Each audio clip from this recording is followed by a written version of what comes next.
has hablado y tanto has investigado. Guerra en Ucrania, grieta extrema en la Argentina, 2 muertos ahora en París tras el resultado de una elección, una movilización con incidentes. ¿Qué es este nuevo mundo? Si uno mira la historia, las pandemias siempre cambiaron la mentalidad de la época. El mundo cambió, se vino un mundo post-pandemia. Y si bien ahora estamos saliendo en términos de infecciones, en términos de muerte, en términos de no usar el barbijo tanto como antes, el impacto mental, pero no solo en la patología de los niños, de adolescentes que están sufriendo mucho, de las mujeres, por distintas razones hay estudios que grupos específicos tienen más impacto de salud mental, pero nos cambió todo la pandemia. Y si uno ve la historia después de pandemia, después, por ejemplo, en la peste bubónica, una matanza indiscriminada de catalanes, clérigos, mendigos. O sea, creo que los periodistas, los analistas políticos, los dirigentes, por distintas razones no estamos evaluando el impacto de una pandemia en la sociedad. Y además, si nos venimos a la Argentina, en un país que venía con una decadencia crónica, con una frustración crónica, mucho del malestar que estamos viviendo no es por un tema particular o por otro, porque tenemos muchos problemas, es por muchos años de decadencia más la pandemia. Y esto va a tener una expresión electoral el año que viene. El mundo cambió y muchos, si vemos la historia, no nos vamos a sorprender de lo que está pasando, de la guerra en Ucrania, de la violencia, del tribalismo. Pero tenemos que preocuparnos porque países como el nuestro, sin una visión estratégica, sin una política de Estado clara, más allá de cualquier administración, pueden salir peor. Pero también es cierto que las pandemias, y con esto cierro la pregunta, y voy a dar un mensaje positivo, que si trabajamos, las pandemias, más allá de todo el dolor y sufrimiento, nos dan una ventana de oportunidad para cambiar las cosas. Y yo creo, sinceramente, que estamos viviendo un fin de ciclo en la Argentina de años de frustración, de una dirigencia que no pudo dar bienestar económico, salud, educación, insertarnos en la modernidad. Como pasó en los 80, Galtieri en el 81 decía, las urnas están bien guardadas. Y quizás, lamentablemente, hubiese tenido razón, porque las dictaduras en América Latina duraron más tiempo que en la Argentina, varios años más en Chile, en Brasil. ¿Qué pasó en la Argentina? En el 82 sucedió Malvinas. Esa tragedia aceleró la desconexión, la frustración con los militares. En un país como el nuestro, donde venimos de frustración y frustración, de involución en todas las áreas, la pandemia nos va a cambiar. Por eso tenemos que involucrarnos todos, porque podemos salir peor, pero podemos salir mejores. Hablando de eso, Facundo, hay una situación de mucha depresión, ¿no?, en la sociedad, viendo algunos de los análisis que han dado estudios por esta época, una idea de desazón, de qué viene después, y no me refiero solo a lo político, sino qué viene después para los adultos mayores que sufrieron y tuvieron la muerte a la vuelta de la esquina con el tema del COVID, qué viene después con un mundo que volvió a la guerra, si se produce en una tercera guerra mundial o no. Digo, ¿cómo se combate esa situación de depresión o de distintas postergaciones que hoy se vive? Mira, es cierto, los adultos mayores ya tenían soledad, había una epidemia de soledad antes de la pandemia. De hecho, Inglaterra generó el Ministerio de la Soledad, ahora Japón, pues la soledad tiene un impacto en la salud en general, muy negativo, la soledad crónica, y también en la mortalidad. Pero ahora los adolescentes también, hoy el New York Times publica un artículo hoy, justo hoy, sobre los adolescentes. Imagínate en un país desarrollado como Estados Unidos, el impacto negativo que están viviendo, la desazón, la frustración, inclusive alto rango de suicidios. Imagínate en países como el nuestro, donde los chicos que no se pueden ir están frustrados, ven una dirigencia que no le da bienestar, ven peleas de una dirigencia que no tiene nada que ver con su realidad, con buscar trabajo, encontrar trabajo, educación. O sea que hay un impacto en la salud mental que incluso va a impactar en la economía y en la productividad, porque si uno está depresivo, un ciudadano está depresivo, tiene un impacto en el trabajo. Esa persona, si es contador, es médica, es obrero, si está deprimido no puede producir. Una sociedad deprimida, frustrada, como está la Argentina, también es una sociedad que no puede producir. Por eso, el mayor desafío del liderazgo hoy, si vos me decís, es pasar. Es como dos cosas, es como unir a una sociedad dividida, y el segundo desafío de un líder político, de una líder política, es tratar de convertir la resignación existente en esperanza. Porque con esta frustración que hay, Argentina puede tener más dificultades aún de tribalismo y de divisiones internas. Así que la gran tarea que tenemos todos los que vivimos en este país, no solo los dirigentes, es tratar de tener un nuevo clima de época. Como en un momento reconstruimos la democracia, hoy tenemos que insertar a la Argentina en la prosperidad, el desarrollo del siglo XXI, y Argentina en el mundo que viene, que va a necesitar alimentos, que va a necesitar energía, que va a necesitar industria del conocimiento, tiene un enorme potencial. Vos lo sabés mejor que yo. Argentina es un país que, a pesar de la pobreza económica que se refleja en las estadísticas, todavía tenemos una mentalidad de clase media. Gran parte de los argentinos, aún viviendo en la pobreza, se sienten de clase media. Eso fue por la educación que tuvimos. Ahora, yo te voy a decir una cosa de lo que estoy convencido. Si no hay un gran cambio de mentalidad colectiva, un gran cambio cultural, no hay plan económico ni político que funcione en la Argentina. Lamentablemente te tengo que meter en el lodo de la política. Te has metido solo y sos parte del Congreso de la Nación. Y esta es la declaración que hace nuestro presidente, ¿no? En un contexto como que te describimos a nivel mundial, mirá lo que dice Alberto Fernández.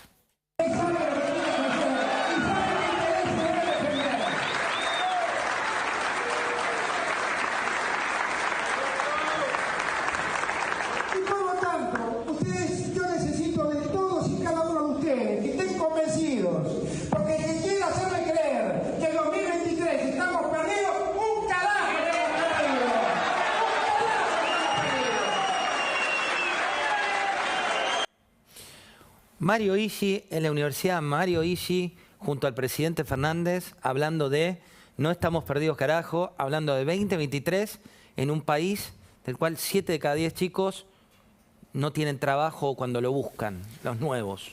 Es la desconexión total con la realidad. La sociedad está triste, está frustrada, muchos no comen, muchos tienen malnutrición, muchos se quieren ir, muchos no tienen trabajo. Muchos reclaman una estrategia colectiva y la política está discutiendo las próximas elecciones. Estamos a un año y medio de la elección presidencial. El presidente, en vez de convocar, primero en vez de unir a su frente, porque uno de los problemas que tenemos es el económico. El problema argentino para mí excede el económico, es un problema de falta de visión estratégica de país, de productividad. Pero si vamos al problema económico, lo primero que tiene que saber la sociedad es que todos los síntomas que discutimos de hace muchas décadas, inflación, el dólar, los tipos de dólar, etcétera, son partes de problemas estructurales. Y uno es la confianza. La confianza, como bien sabes vos, es clave en la economía. El gobierno debería dar confianza. Primero debería unirse. Hay un gobierno dividido. El presidente estaba hablando seguramente de la vicepresidenta, que tiene más poder que él y que lo puso. Deberíamos tener un frente oficialista unido y convocando en un país que involuciona de hace décadas frente a una pandemia a toda la sociedad. En vez de eso, ¿qué ve la sociedad? Un presidente que no habla de seguridad, que no habla de trabajo, de educación, de cómo insertarnos en el siglo XXI, de prosperidad. Un presidente que le habla a la que lo puso como presidente. Está totalmente desconectado de la situación. ¿Por qué? Digo, vos has analizado el cerebro de los argentinos en infinidad de libros, no puntualmente de una persona, pero sí de la sociedad. Cuando vos ves que la realidad va por un lado y la acción de, en este caso, el titular del Poder Ejecutivo está desconectada, ¿a qué se debe? ¿A razones políticas? ¿A razones propias? Y si uno no tiene bases fuertes de temperamento y de personalidad o de liderazgo, el poder lo cambia a uno. Ya sea en un kiosco, en un canal de televisión, en una clínica como jefe de personal. ¿Qué es el liderazgo? Vos fíjate que vamos a explicar de liderazgo. El liderazgo en cualquier actividad, en la tuya, en el jefe de los camarógrafos, en cualquiera, es articular una visión, casi un propósito vital. Y ir hacia ahí quemando las naves, sacando a la gente de la inercia existencial. Eso hizo Sarmiento cuando educó un país, o San Martín cuando liberó a América. Un liderazgo propositivo. Un liderazgo que va para adelante. Algo positivo. Exactamente. ¿Y qué tenemos acá? Una falta de liderazgo. No puede liderar el frente de todos. No puede liderar su espacio político. Un presidente que no solo debería liderar su espacio político, sino que debería convocar a todos los argentinos a ver cómo encaramos con ideas el nuevo ciclo histórico post-pandemia. Se viene un ciclo post-pandemia en una nueva revolución industrial que ya estaba sucediendo previo a la pandemia, esta revolución industrial que estamos viviendo es diferente que las anteriores, porque las anteriores cambiaban las cosas que hacíamos. Esta revolución industrial nos cambia a nosotros, la fusión de lo físico, lo biológico, lo digital. En vez de discutir cómo educamos a los niños para el mundo que ya está sucediendo, cómo Argentina puede volver a ser una potencia, es un país sin guerras, es un país que tenemos el Atlántico de un lado, no nos pueden invadir la cordillera de otro, en un mundo donde hay amenazas permanentes. Argentina no tiene amenaza de guerra, un país donde no hay conflictos étnicos severos, donde tenemos una mentalidad de la mayoría de clase media, aunque vivamos en la pobreza, en un país donde tenemos una capacidad de producir alimentos en el futuro que pueden alimentar a gran parte del mundo. Pero nosotros tenemos un mito acá, que producimos alimentos para 400 millones de personas. Eso no es verdad. Producimos alimentos para millones de animales. Si produciríamos alimentos para millones de personas, hoy Argentina sería riquísima o exportaría energía. Tendría más valor agregado. Pero ahí en ese contexto vemos un presidente que no tiene liderazgo. Ese es el mayor problema que yo veo en el presidente hoy, falta de liderazgo. Pero te voy al discurso inaugural del presidente de la Nación, dijo: vengo a unir a todos los argentinos, llega al poder de una manera en la cual se mostraba como la ancha avenida del medio, y después la realidad lo ubica o se ubica en otro lado. ¿Cuánto hay del sesgo que uno tiene al momento de tomar decisiones? Digo, ¿por qué cambia tanto alguien? Supuestamente cambia. Bueno, vos fíjate que pasó. A ver, la sociedad argentina está más adelantada que la dirigencia. En el 2015, cuando gana el PRO, cuando gana Macri, la sociedad quería que Macri convoque a toda la Argentina. Unir, un cambio, oxígeno. Y no se hizo. En el 17 le volvió a dar esa posibilidad y se cerró. Por consejo de Durán Barba, de quien sea. El enemigo era Cristina. Y te acuerdas que... Y Macri no lo pudo hacer. No pudo unir a los argentinos.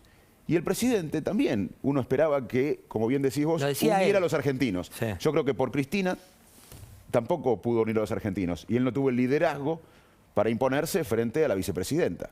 Pero por una cosa o la otra, los presidentes que tuvimos no pudieron unir a las argentinas. El mayor desafío, lo vuelvo a decir, yo no veo ningún focus group.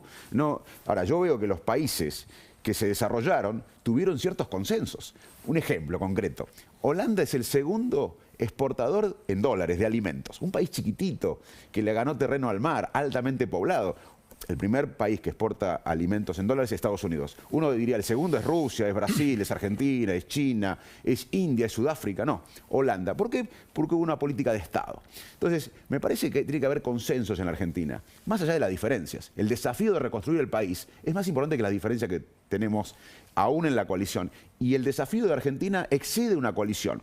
Ni el presidente anterior, ni el presidente actual pudieron realizar la mayor tarea que tenemos por delante, que es unirnos, no los extremos, porque los extremos, como se decía recién en la charla con Mariana, son fanáticos, pero una gran mayoría, como fue con la democracia, está de acuerdo en que la Argentina tiene que encarar el progreso y la modernidad. Con la idea de unión. Vamos a sumar a Rosendo Fraga. Rosendo, buenas noches. José del Río te saluda, ya te sumo aquí a la mesa con Facundo. ¿Cómo estás? ¿Qué tal? ¿Cómo te va? ¿Qué tal, Facundo? ¿Cómo estás? Hola, Rosendo. Bueno, arranquemos por el mundo brevemente con lo que ocurrió en Francia. Veíamos por un lado el resultado, Macron ganando a un extremo, y por otro lado reacción en las calles con imágenes imponentes de hace minutos de lo que ocurre en París. ¿Qué nos dice este resultado? Mira, varias cosas importantes, sobre todo importantes para Occidente y nuestra región. Primero, se corrobora, yo diría, la crisis del sistema de partidos tradicionales de Francia.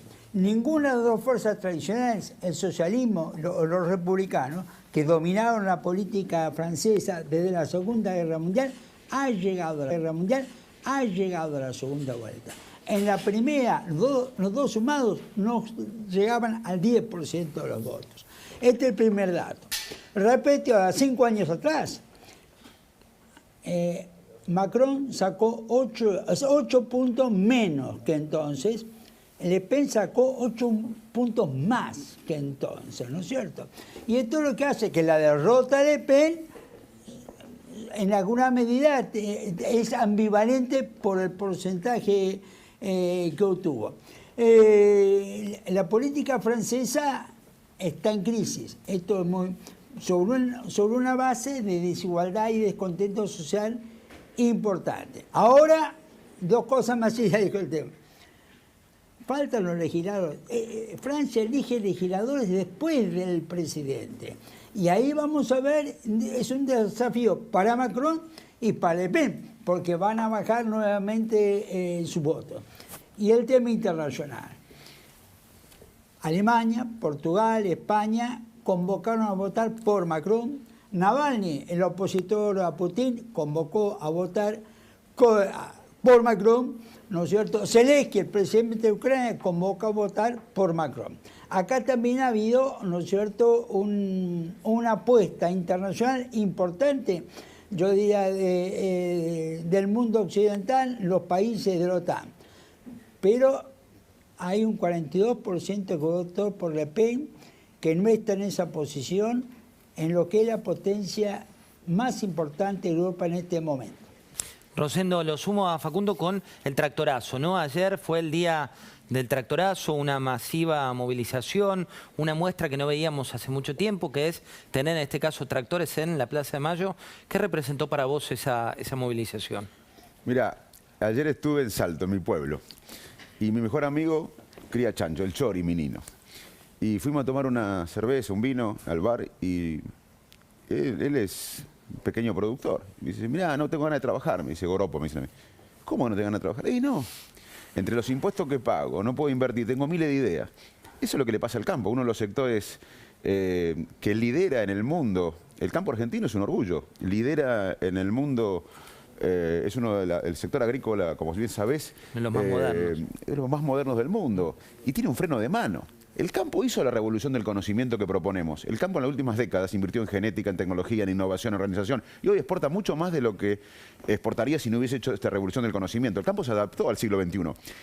Y puede crecer mucho más con biotecnología, bioeconomía, pero tiene un freno de mano. Eso es lo que pasa. La gente está ahogada. Acá la gente que trabaja en la Argentina, que quiere crear, vos sos experto en emprendedores. Acá la gente que quiere emprender, que innovar, tiene un freno de mano del Estado.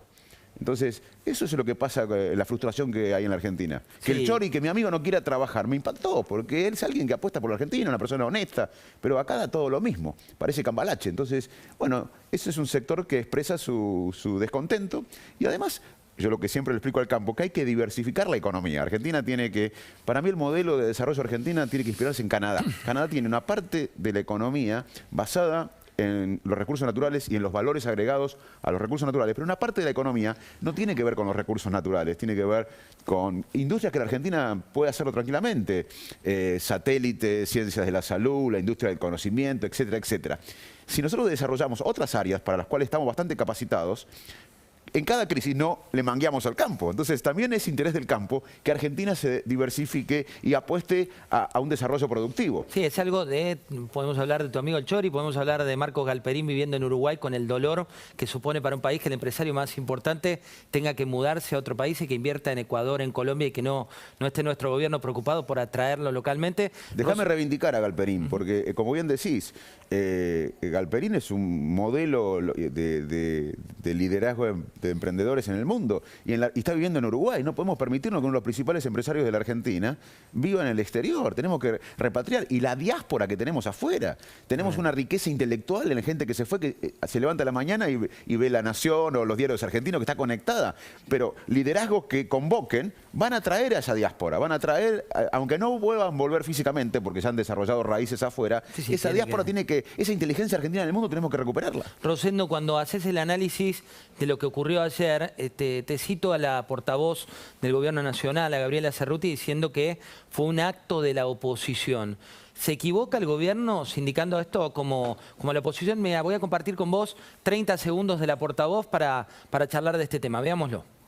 No es una novedad que Juntos por el Cambio se junta para conseguir los cargos que tienen que ver con la primera minoría y se divide para quedarse con los cargos que tienen que ver con la primera y la segunda minoría. Con lo cual, esta es una práctica absolutamente habitual de Juntos por el Cambio. Entonces, la verdad es que Juntos por el Cambio nos tiene absolutamente habituados a este tipo de trampas a la política, trampas a la democracia. Lo que pasa es que tienen el plafón de poder hacerlo con una enorme cobertura mediática que los protege cada vez que hacen alguna de estas situaciones. Rosendo, ¿es buena la jugada? La jugada del campo, ¿me decís? No, Mirá, del yo gobierno por un lado creo- hablándole a los propios y del campo saliendo a anticiparse a una jugada que creían que venía.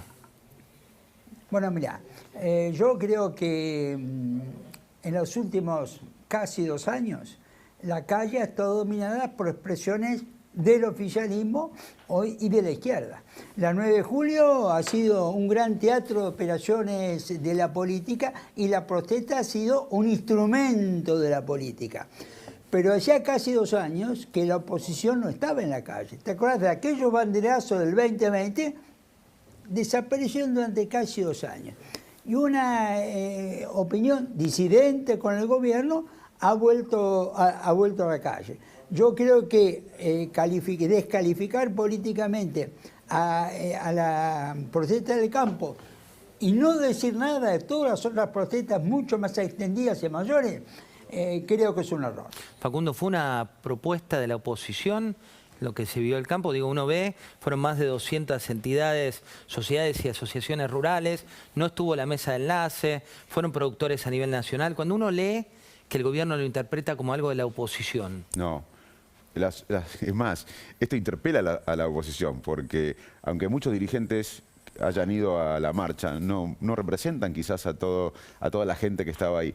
Hoy creo que la oposición está reordenándose y va a tener que interpretar lo que quiere la sociedad. La sociedad quiere que la Argentina se una, que encare una visión estratégica de país, que se ocupe de los problemas reales de los argentinos, la falta de trabajo. Nosotros tenemos que crear en este país, en los próximos 10 años, alrededor de 7 millones de trabajos genuinos. De eso quiere que se ocupe la sociedad, la dirigencia. La dirigencia tiene que ocuparse de la seguridad, de la educación, de todos los problemas concretos que la gente necesita.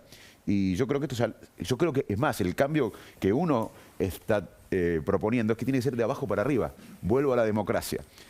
Al año y pico, o al tiempo de haber asumido Alfonsín, los carapintadas se levantan. Y Alfonsín quizá no tenía el poder para decirle a Rico, es más, Rico el otro día dijo, lo tenía ahí sentado. ¿Qué pasó? Que la sociedad en las plazas defendió la democracia.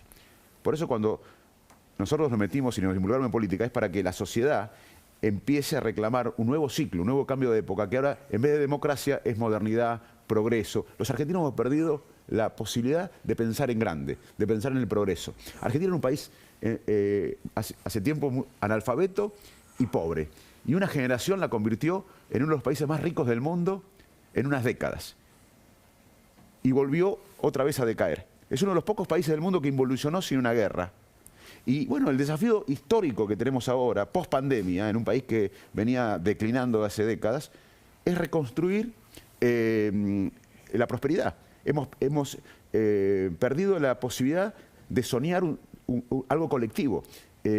La democracia no nos educó, ni nos permitió alimentarnos, todavía hay gente que no come, ni nos dio salud. Así que el déficit que está viendo la sociedad es de una dirigencia que no le habla de prosperidad.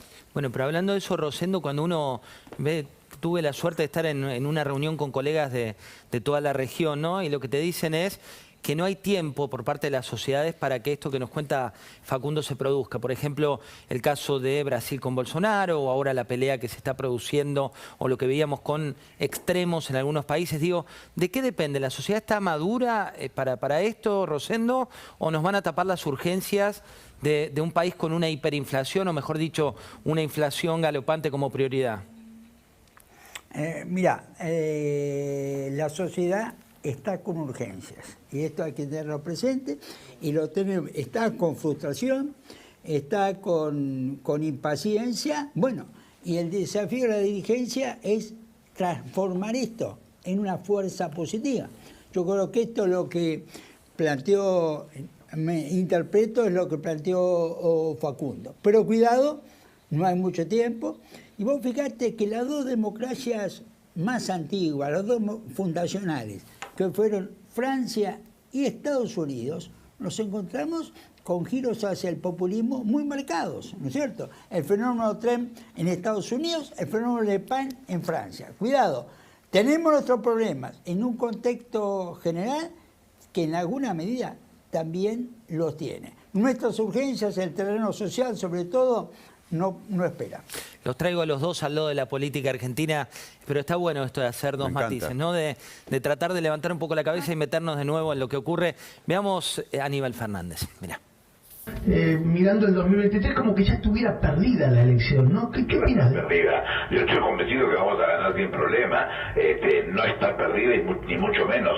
Los boludos se terminaron. En la sociedad tienen claro por dónde pasa los que toman las decisiones de garantizar de que no tengan más complicaciones que las que tuvieron. Por esas razones no hemos tenido complicaciones sociales.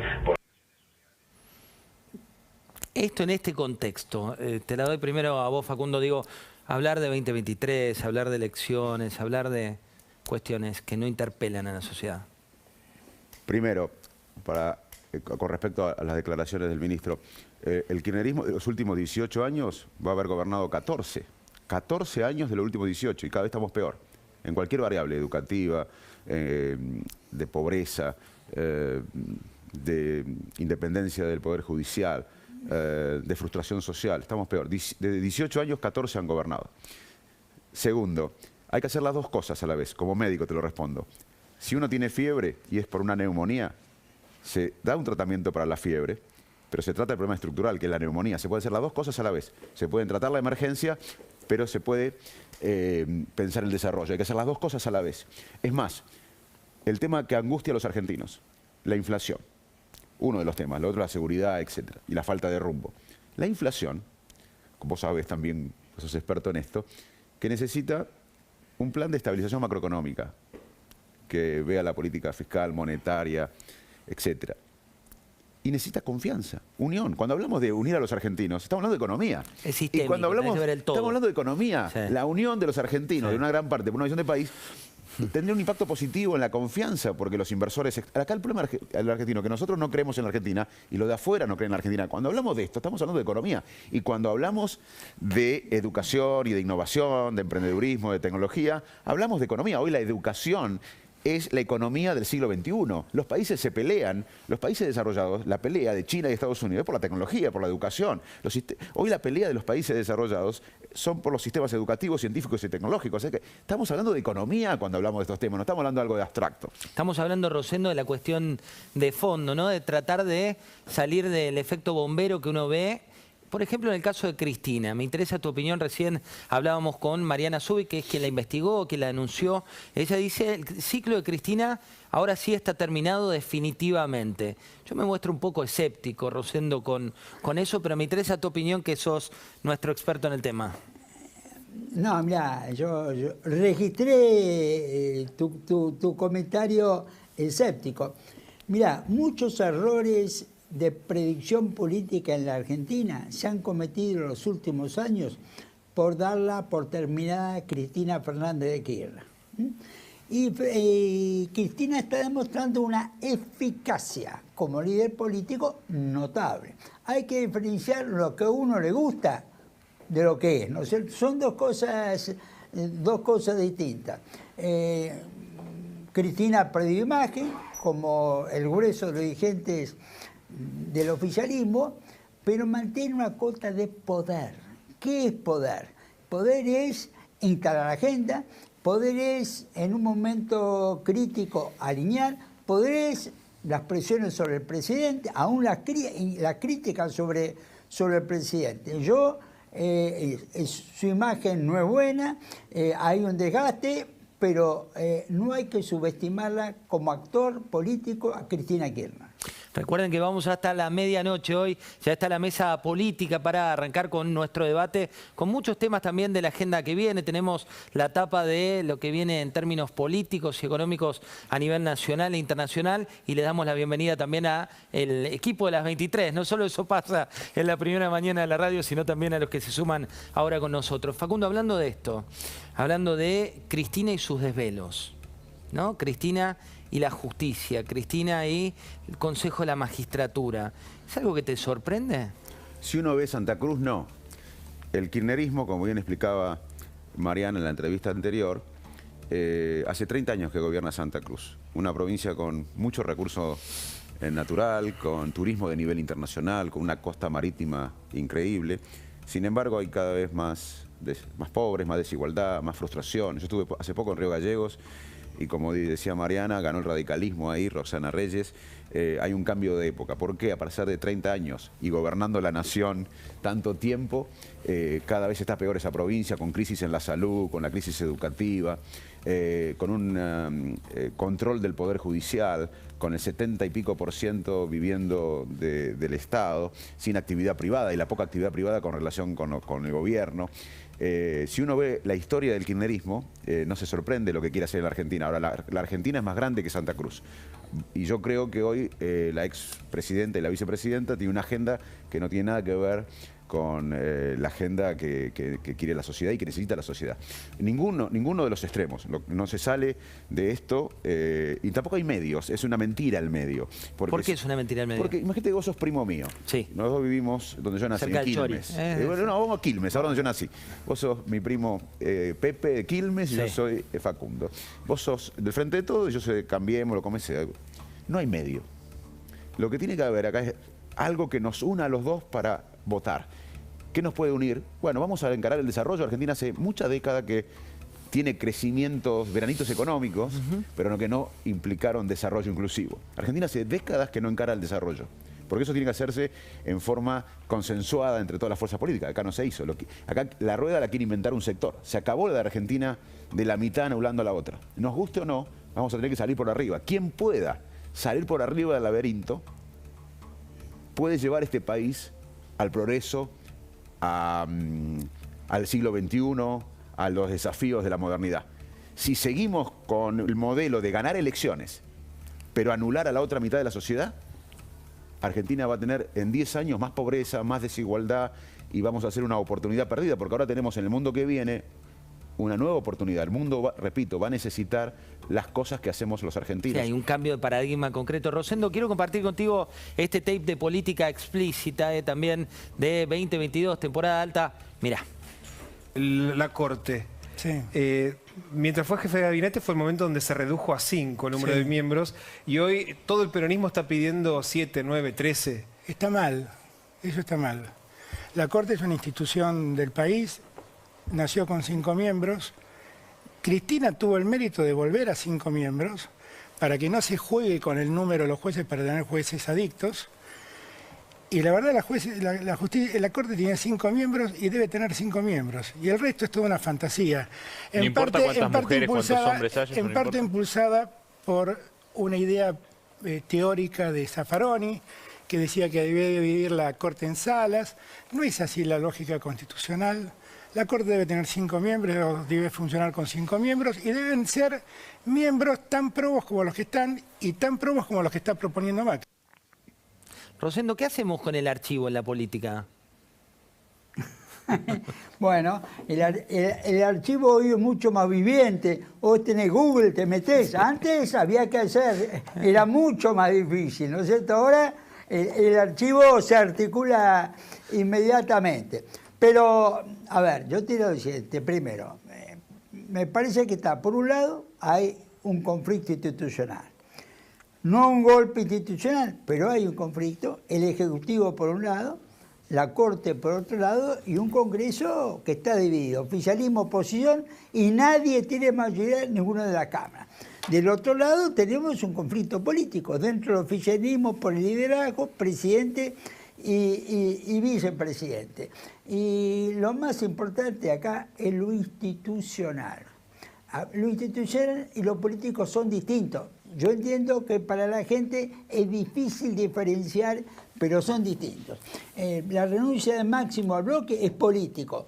El conflicto, si acato o no acato un fallo de la Corte, esto es institucional. Y yo creo que también todo el archivo que mencionás, claro, uno a lo largo de la vida cambia de opinión. Cambiar de opinión, ¿no es cierto?, no es algo que necesariamente está mal.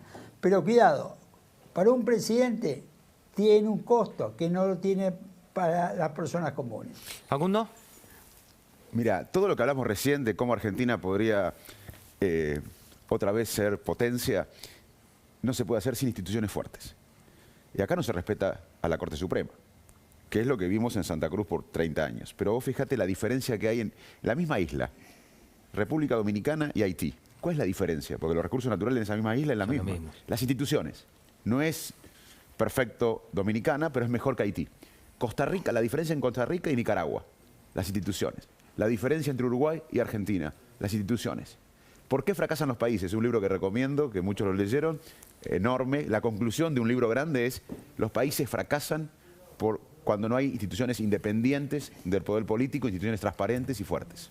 Es de Piketty, ¿no? ¿De quién es? ¿De quién no, es? Son dos autores, Robinson me parece uno, no me acuerdo. Pero ese, en su momento lo leí, pero no me acuerdo de quién es. Se llama ¿Por qué fracasan los países? Después les vamos a decir en detalle de por qué fracasan los países. La última, Rosendo, para vos y para liberarte. Viene 2023, pero todavía falta un largo trecho para ese 2023. ¿Vos crees que se puede romper en este caso la fracción de gobierno? A ver, momento, es decir, en política no hay imposibles, ¿no es cierto? Hay improbables o probables. Yo te diría que sí, yo veo, cuidado, yo veo en los dos campos diferencias importantes. Las veo en el oficialismo y también las veo en la oposición. Entonces creo que estamos en un momento donde la política argentina está como en ebullición, ¿no es cierto? No estamos en un momento pacífico. Y entonces yo no puedo descartar nada. Hay oficialismo y hay oposición. Pero cuidado, no son un partido consolidado. Son coaliciones y en algunos casos circunstanciales. Robinson y Acemoglu era. Robinson, sí. Que a veces. La última, gracias, Rosendo. Te reencontramos en unos minutitos nomás. Te vamos a llamar ahí en unos minutitos para sumarte a la mesa política y ya te liberamos, así podés descansar. La última para vos, Facundo, hablando de futuro, ¿no? Tengo declaraciones de la provincia de Buenos Aires, ¿no? De Kicillof concretamente, y me gustaría una reflexión tuya sobre la provincia que es, en definitiva, el distrito que te llevó al Congreso. Veamos qué fue lo que dijo. Mirá. Muchos trabajadores y trabajadoras votaron a Macri, porque Macri en un spot, en aquel momento dijo: en mi gobierno, me pongo en spot, ningún trabajador va a pagar el impuesto a las ganancias. Perdón el exabrupto, los cagó. Los cagó. Cuando yo dejé de ser ministro, 1 millón de trabajadores pagaban el impuesto a las ganancias. Cuando volví a ser gobernador de la provincia de Buenos Aires, 2 millones. Eso fue Macri, la estafa y la mentira. Pero lo votaron, el votito se lo quedó. ¿Sirve este discurso en la provincia? No, sirve para ganar una elección, para la tribu, pero no sirve para lo que estamos hablando, para inspirar un país hacia el desarrollo. La grieta, nosotros somos tribales. En miles de años los seres humanos sobrevivimos porque logramos vivir en grupo. Vivir en grupo, en comunidad, nos daba 2 beneficios: posibilidades de comer y de protegernos ante la amenaza. Entonces, hay tribalismo en todas las sociedades. Fíjate lo que pasa en Estados Unidos y lo que decía Rosendo recién. Hay artículos que ya están diciendo que puede complicarse la democracia en Estados Unidos en el futuro con tanto tribalismo. Pero ahí hay visión de país, nadie discute la ley, acá la ley es una sugerencia, nadie discute la productividad. Estados Unidos tiene un Estado grande, porque las Fuerzas Armadas dependen, o el ejército dependen del Estado, pero ellos producen para mantenerlo. Sí. España tiene divisiones, tiene tribalismo, los catalanes, los vascos, los españoles. El Brexit hace unos años dividió Inglaterra. Ahora, somos todos tribales. Ahora, los buenos líderes, ¿qué hacen? Nos llevan a unirnos, no a la división. Los malos líderes fomentan el tribalismo, ganan elecciones, pero destruyen un país. Es lo que pasa acá. Por eso nosotros tenemos que lograr fortalecer a liderazgos que nos lideren con esperanza, no con miedo. Porque otra cosa que hacen los líderes tribales es meter miedo, y el miedo es un factor importante de coerción social. Y también necesitamos líderes que unan, no que dividan. Estos tipos de liderazgos le hablan a su tribu, por ahí ganan elecciones, pero llevan a la decadencia a una sociedad. Facundo, para cerrar, te vuelvo a tu costado médico. Mucha gente que nos mira, estamos presos también en el sesgo de confirmación, ¿no? De esto de no querer abrir la mente a otras opiniones o pensar distinto. Desde un costado médico, ¿qué le recomendás a la gente antes de irse a dormir para levantar distinto? Porque esta desazón que vos contás y que se vive en los distintos estadios, en los adultos mayores, se vive también en adolescentes o mismo en retrasos en chicos de primera infancia. Mirá, yo podría darte unas recomendaciones de bienestar y de la ciencia del bienestar y de la felicidad, pero te voy a terminar con una sola cosa que me gustaría agarrar. Hay varios puntos, pero algo que te lo voy a explicar con mi ejemplo. Yo viví muchos años afuera. Viví en Estados Unidos, viví en Inglaterra, trabajaba en los mejores hospitales de mi especialidad, me pagaban bien, tenía una casa linda, tanto en Inglaterra como en Estados Unidos, autos, tenía prestigio, ser médico y científico en Estados Unidos e Inglaterra es muy bueno, pero te aseguro que todos los días que estaba afuera me levantaba y estaba cómodo materialmente, pero sentía que no era mi lugar. Acá es duro, pero esto es nuestro. Y una cosa que nos da bienestar a los seres humanos es sentirnos parte de un proyecto colectivo. A los argentinos nos haría bien, anímicamente, sentirnos parte de algo más grande que nosotros. Y ese desafío es que la Argentina entre en la modernidad. Tenemos que hacerlo, no podemos renunciar a la Argentina porque esta es nuestra patria. Y tenemos que dedicarle, en mi caso le voy a dedicar, todo lo que resta de mi vida a que Argentina de una vez por todas se encamine al desarrollo. Porque nuestros hijos y nietos nos van a juzgar por si vimos la decadencia por televisión o nos involucramos. Así que lo único que le recomiendo a los argentinos, a todos, involúcrense, sean parte de un sueño que los exceda, porque lo necesitamos como hicieron los patriotas que fundaron esta república. No vamos a hablar de candidaturas, no candidaturas.